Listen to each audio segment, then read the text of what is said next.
Hi everyone, this is Ashley from IntervalUp. Today I'm going to show you how to do a tricep kickback. So grab your heavy dumbbells.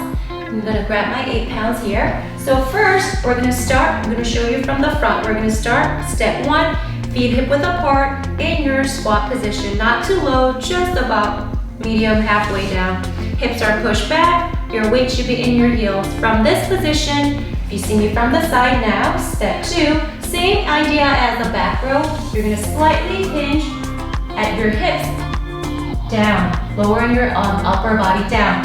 Your upper body should form about 45 degrees. From this position, your arms are straight down towards the floor.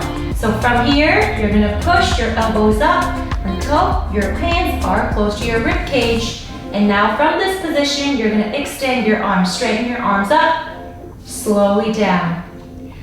Up, keeping your elbows up high, down. So a couple things to remember, make sure you're not swinging your arms like this, right? So it's everything slow motion, in control, up and down.